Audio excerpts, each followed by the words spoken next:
Chandru, any time BJP ಯಾವುದೇ ವಿಚಾರವನ್ನ ಎತ್ತಿದ ಕೂಡಲೇ ಇದೊಂದು ಅಸ್ತ್ರವನ್ನ ಇಟ್ಕೊಂಡಿದ್ಯಾ? ಎರಡು ವಿಚಾರ ಮಾತ್ರ ನಾವು ಇದನ್ನು ಗಮನಿಸ್ತಾ ಬಂದಿದ್ವಿ. ಒಂದು, ಜಾತಿ ಗಣತಿದ ವಿಚಾರ, ಪದೇ ಪದೇ ಅದ್ರ ರಿಪೋರ್ಟ್ ನ ಬಿಡುಗಡೆ ಮಾಡ್ತೀವಿ ಅಂತದ್ದು, ಅದಿನ್ನೂ ಹೊರಗಡೆ ಬಂದಿಲ್ಲ.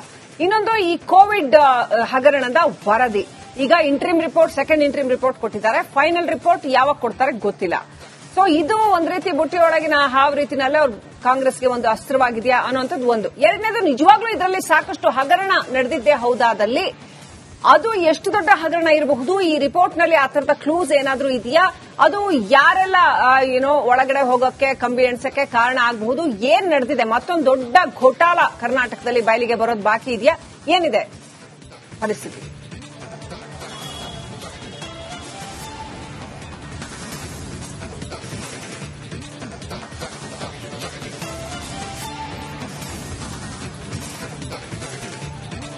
ಶ್ರೀಲಕ್ಷ್ಮಿ, ಖಂಡಿತವಾಗ್ಲು 2019ರಲ್ಲಿ ಕಾಣಿಸಿಕೊಂಡಂತ ಕೋವಿಡ್ ಆ ಸಂದರ್ಭದಲ್ಲಿ ಯಡಿಯೂರಪ್ಪನವರು ಮುಖ್ಯಮಂತ್ರಿಗಳಾಗಿದ್ರು. ಆಗ 2,000 ಕೋಟಿಯಷ್ಟು ಹಗರಣ ಆಗಿದೆ ಅನ್ನುವಂತ ಆರೋಪವನ್ನ ಕಾಂಗ್ರೆಸ್ ಮಾಡ್ತಾ ಬಂದಿರತಕ್ಕಂಥದ್ದು.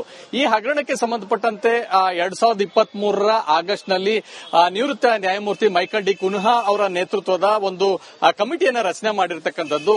ಈಗಾಗಲೇ ಮೈಕಲ್ ಡಿ ಕುನ್ಹಾ ಅವರು ನಿನ್ನೆ ಸೇರಿದಂತೆ 2 ರಿಪೋರ್ಟ್ಗಳನ್ನ ಈಗಾಗಲೇ ವರದಿಯನ್ನ ಸರ್ಕಾರಕ್ಕೆ, ಮಧ್ಯಂತರ ವರದಿಯನ್ನ ಕೊಟ್ಟಿರ್ತಕ್ಕಂಥದ್ದು. ಕಳೆದ ಒಂದೂವರೆ ತಿಂಗಳ ಹಿಂದೆ 1500 ಪುಟಗಳ ವರದಿಯನ್ನ ಕೊಟ್ಟಿದ್ರು. ಈಗ ಎರಡನೇ ವರದಿಯನ್ನ 1808 ಪುಟಗಳ ವರದಿಯನ್ನ ಕೊಟ್ಟಿದ್ದಾರೆ. ಮೊದಲನೇ ವರದಿಯ ಕೊಟ್ಟಂತ ಸಂದರ್ಭದಲ್ಲೇ ಆ ವರದಿ ಸರಿ ಇದೆಯಾ, ಯಾವ ರೀತಿಯಾದಂತಹ ಲೋಪದೋಷಗಳಿದ್ದಾವೆ ಅನ್ನೋದನ್ನ ಪರಿಶೀಲನೆ ಮಾಡಲಿಕ್ಕೆ ಡಿಸಿಎಂ ಡಿಕೆ ಶಿವಕುಮಾರ್ ಅವರ ನೇತೃತ್ವದ ಸಚಿವ ಸಂಪುಟ ಉಪಸಮಿತಿಯನ್ನ ರಚನೆ ಮಾಡಲಾಗಿತ್ತು. ಈಗಾಗಲೇ ಅದಕ್ಕೆ ಸಂಬಂಧಪಟ್ಟಂತ ಒಂದಷ್ಟು ವರದಿಗಳ ಪರಿಶೀಲನೆ ಕೂಡ ಮಾಡಲಾಗ್ತಾ ಇರ್ತಕ್ಕಂಥದ್ದು. ಈ ಎರಡನೇ ವರದಿ ಕೊಟ್ಟ ನಂತರ ಅದನ್ನು ಕೂಡ ಈ ಸಚಿವ ಸಂಪುಟ ಉಪಸಮಿತಿ ಒಂದು ಪರಿಶೀಲನೆಯನ್ನ ಮಾಡುತ್ತೆ. ಆದ್ರೆ ಅಂತಿಮ ವರದಿಯನ್ನ ಯಾವಾಗ ಕೊಡ್ತಾರೆ ಅನ್ನುವಂಥದ್ದು ಗೊತ್ತಿಲ್ಲ. ಆದ್ರೆ ಆಗಾಗ ನಮ್ಮ ಬುಟ್ಟಿಯಲ್ಲಿ ಆವಿದೆ ಅನ್ನುವಂತ ತೋರಿಸುವಂತ ಪ್ರಯತ್ನವನ್ನ ಕಾಂಗ್ರೆಸ್ ಮಾಡ್ತಾ ಇರ್ತಕ್ಕಂಥದ್ದು.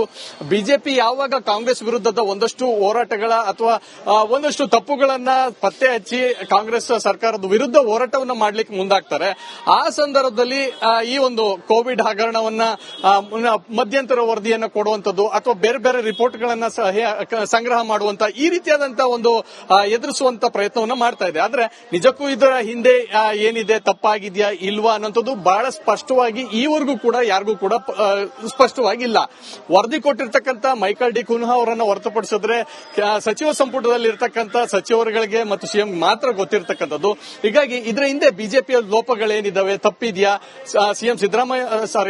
ಸಿಎಂ ಯಡಿಯೂರಪ್ಪನವರ, ಮಾಜಿ ಸಿಎಂ ಯಡಿಯೂರಪ್ಪನವರ ತಪ್ಪಿದೆಯಾ ಅಥವಾ ಸಚಿವ ಸುಧಾಕರ್ ಅವರ ತಪ್ಪಿದೆಯಾ, ಈ ರೀತಿಯಾದಂತಹ ಲೋಪದೋಷಗಳು ಇದೆಯಾ, ಅಧಿಕಾರಿಗಳ ತಪ್ಪಿದೆಯಾ, ಈ ರೀತಿಯಾದಂತಹ ಒಂದಷ್ಟು ವಿಚಾರಗಳು ಸ್ಪಷ್ಟವಾಗಬೇಕಾಗಿದೆ.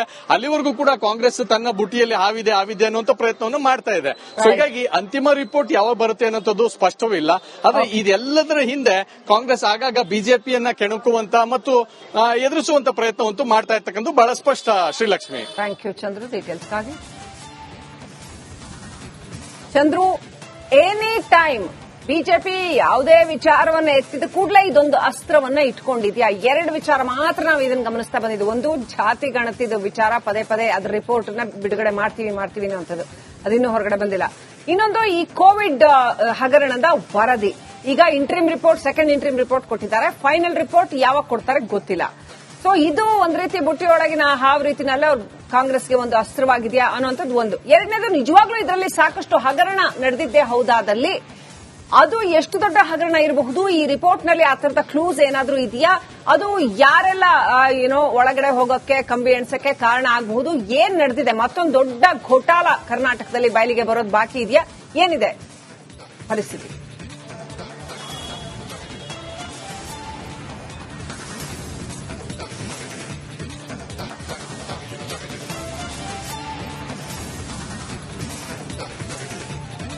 ಶ್ರೀಲಕ್ಷ್ಮಿ, ಖಂಡಿತವಾಗ್ಲು 2019ರಲ್ಲಿ ಕಾಣಿಸಿಕೊಂಡಂತ ಕೋವಿಡ್ ಆ ಸಂದರ್ಭದಲ್ಲಿ ಯಡಿಯೂರಪ್ಪನವರು ಮುಖ್ಯಮಂತ್ರಿಗಳಾಗಿದ್ರು. ಆಗ 2,000 ಕೋಟಿಯಷ್ಟು ಹಗರಣ ಆಗಿದೆ ಅನ್ನುವಂತ ಆರೋಪವನ್ನ ಕಾಂಗ್ರೆಸ್ ಮಾಡ್ತಾ ಬಂದಿರತಕ್ಕಂಥದ್ದು. ಈ ಹಗರಣಕ್ಕೆ ಸಂಬಂಧಪಟ್ಟಂತೆ 2023ರ ಆಗಸ್ಟ್ ನಲ್ಲಿ ನಿವೃತ್ತ ನ್ಯಾಯಮೂರ್ತಿ ಮೈಕಲ್ ಡಿ ಕುನ್ಹಾ ಅವರ ನೇತೃತ್ವದ ಒಂದು ಕಮಿಟಿಯನ್ನ ರಚನೆ ಮಾಡಿರ್ತಕ್ಕಂಥದ್ದು. ಈಗಾಗಲೇ ಮೈಕಲ್ ಡಿ ಕುನ್ಹಾ ಅವರು ನಿನ್ನೆ ಸೇರಿದಂತೆ 2 ರಿಪೋರ್ಟ್ಗಳನ್ನ ಈಗಾಗಲೇ ವರದಿಯನ್ನ ಸರ್ಕಾರಕ್ಕೆ, ಮಧ್ಯಂತರ ವರದಿಯನ್ನ ಕೊಟ್ಟಿರ್ತಕ್ಕಂಥದ್ದು. ಕಳೆದ ಒಂದೂವರೆ ತಿಂಗಳ ಹಿಂದೆ 1500 ಪುಟಗಳ ವರದಿಯನ್ನ ಕೊಟ್ಟಿದ್ರು. ಈಗ ಎರಡನೇ ವರದಿಯನ್ನ 1808 ಪುಟಗಳ ವರದಿಯನ್ನ ಕೊಟ್ಟಿದ್ದಾರೆ. ಮೊದಲನೇ ವರದಿಯ ಕೊಟ್ಟಂತ ಸಂದರ್ಭದಲ್ಲೇ ಆ ವರದಿ ಸರಿ ಇದೆಯಾ, ಯಾವ ರೀತಿಯಾದಂತಹ ಲೋಪದೋಷಗಳಿದ್ದಾವೆ ಅನ್ನೋದನ್ನ ಪರಿಶೀಲನೆ ಮಾಡಲಿಕ್ಕೆ ಡಿಸಿಎಂ ಡಿಕೆ ಶಿವಕುಮಾರ್ ಅವರ ನೇತೃತ್ವದ ಸಚಿವ ಸಂಪುಟ ಉಪಸಮಿತಿಯನ್ನ ರಚನೆ ಮಾಡಲಾಗಿತ್ತು. ಈಗಾಗಲೇ ಅದಕ್ಕೆ ಸಂಬಂಧಪಟ್ಟಂತ ಒಂದಷ್ಟು ವರದಿಗಳ ಪರಿಶೀಲನೆ ಕೂಡ ಮಾಡಲಾಗ್ತಾ ಇರ್ತಕ್ಕಂಥದ್ದು. ಈ ಎರಡನೇ ವರದಿ ಕೊಟ್ಟ ನಂತರ ಅದನ್ನು ಕೂಡ ಈ ಸಚಿವ ಸಂಪುಟ ಉಪಸಮಿತಿ ಒಂದು ಪರಿಶೀಲನೆಯನ್ನ ಮಾಡುತ್ತೆ. ಆದ್ರೆ ಅಂತಿಮ ವರದಿಯನ್ನ ಯಾವಾಗ ಕೊಡ್ತಾರೆ ಅನ್ನುವಂಥದ್ದು ಗೊತ್ತಿಲ್ಲ. ಆದ್ರೆ ಆಗಾಗ ನಮ್ಮ ಬುಟ್ಟಿಯಲ್ಲಿ ಆವಿದೆ ಅನ್ನುವಂತ ತೋರಿಸುವಂತ ಪ್ರಯತ್ನವನ್ನ ಕಾಂಗ್ರೆಸ್ ಮಾಡ್ತಾ ಇರ್ತಕ್ಕಂಥದ್ದು.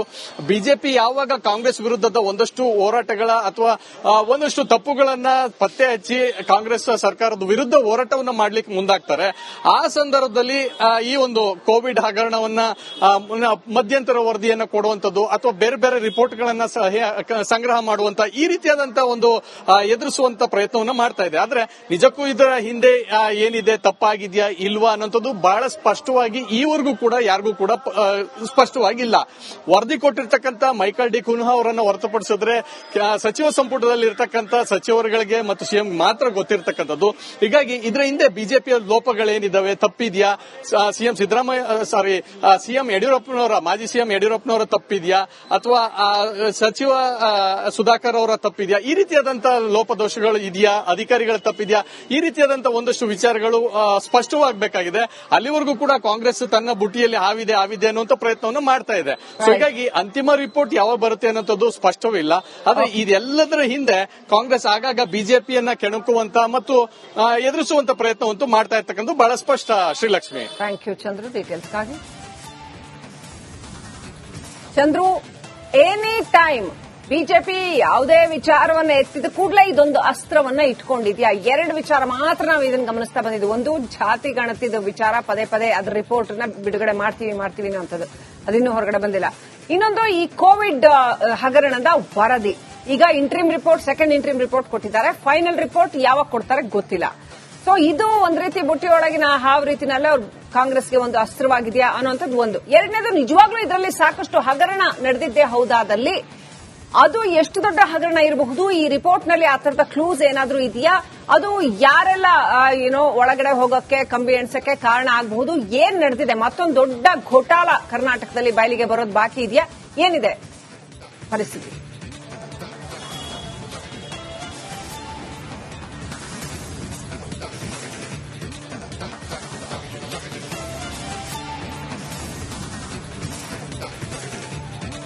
ಶ್ರೀಲಕ್ಷ್ಮಿ, ಖಂಡಿತವಾಗ್ಲು 2019ರಲ್ಲಿ ಕಾಣಿಸಿಕೊಂಡಂತ ಕೋವಿಡ್ ಆ ಸಂದರ್ಭದಲ್ಲಿ ಯಡಿಯೂರಪ್ಪನವರು ಮುಖ್ಯಮಂತ್ರಿಗಳಾಗಿದ್ರು. ಆಗ 2,000 ಕೋಟಿಯಷ್ಟು ಹಗರಣ ಆಗಿದೆ ಅನ್ನುವಂತ ಆರೋಪವನ್ನ ಕಾಂಗ್ರೆಸ್ ಮಾಡ್ತಾ ಬಂದಿರತಕ್ಕಂಥದ್ದು.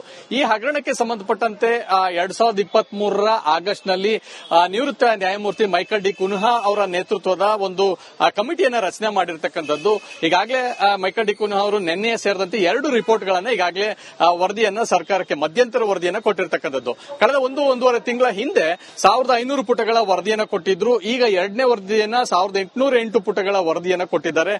ಮೊದಲನೇ ವರದಿಯ ಕೊಟ್ಟಂತ ಸಂದರ್ಭದಲ್ಲೇ ಆ ವರದಿ ಸರಿ ಇದೆಯಾ, ಯಾವ ರೀತಿಯಾದಂತಹ ಲೋಪದೋಷಗಳಿದ್ದಾವೆ ಅನ್ನೋದನ್ನ ಪರಿಶೀಲನೆ ಮಾಡಲಿಕ್ಕೆ ಡಿಸಿಎಂ ಡಿಕೆ ಶಿವಕುಮಾರ್ ಅವರ ನೇತೃತ್ವದ ಸಚಿವ ಸಂಪುಟ ಉಪಸಮಿತಿಯನ್ನ ರಚನೆ ಮಾಡಲಾಗಿತ್ತು.